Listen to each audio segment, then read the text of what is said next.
வெறுப்பையும் சமூகத்தை பிளவுபடுத்தும் எண்ணங்களையும் கொண்டவர்களாக இருக்கக்கூடியவர்கள் இதை பார்த்து சகிச்சிக்க முடியல. பக்தியின் பேரில் பகல் வேஷம் போடக்கூடியவங்க இதை தாங்கிக்க முடியல. ஆனால் உண்மையான பக்தர்கள் நம்ம ஆட்சியோட ஆன்மீக துண்டை பாராட்டுறாங்க. நேற்று ஒரு வார பத்திரிக்கையில் ஒரு கேலி சித்திரம் கார்ட்டூன் போட்டிருந்தாங்க. என்ன கார்ட்டூன் பார்த்தீங்கன்னா, நான் பேரை சொல்ல விரும்பலை, எந்த பத்திரிக்கைன்னு நீங்களே புரிஞ்சுக்கிங்க, நீங்களே படித்து பாருங்கள்.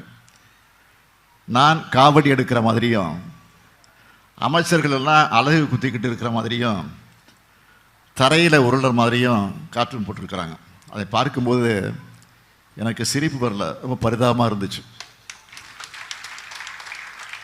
பக்தி தான் அவங்க நோக்கம்னா என்ன செஞ்சுருக்கணும்? நம்ம அரசோட சாதனைகளை, ஆன்மீகத்துக்கு செஞ்ச நன்மைகளை பட்டியலிட்டு பாராட்டியிருக்கலாம். ஆனால் அவங்களோட நோக்கம் அது அல்ல. பல ஆண்டு கால வன்மம் அது. அந்த வன்மத்துக்கு வடிகால் தான் இப்படிப்பட்ட கார்ட்டூன்கள். அவங்களுடைய ஆதரவற்ற அவதூறுகளை பற்றி நான் ஒருபோதும் கவலைப்பட்டதல்ல. என்னுடைய பணி மக்கள் பணி, மக்களுக்கு என்ன தேவை என்பதை அறிந்து புரிந்து அதற்கு உரிய பணி ஆற்றுவதுதான் என்னுடைய பணி. இதெல்லாம் நான் பார்த்து கவலைப்படுறேன்னு யாரும் நினைக்க வேணாம். இதெல்லாம் எனக்கு ஊக்கம், இதெல்லாம் எனக்கு உற்சாகம்.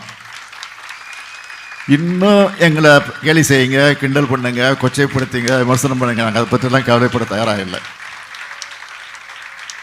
திருநாவுக்கரசர் மொழிக்கேற்ப என் கடன் பணி செய்து கிடப்பதே.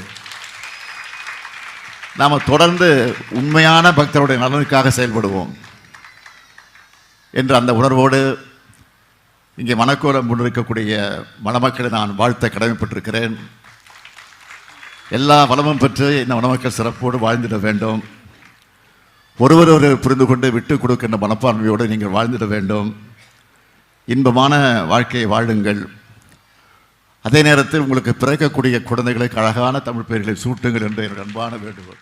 பிளே ஸ்டோர் மற்றும் ஆப் ஸ்டோரில் இருந்து பாலிமர் செயலியை QR கோடு மூலம் பதிவிறக்கம் செய்யுங்கள். செய்திகளை உடனுக்குடன் பெறுங்கள்.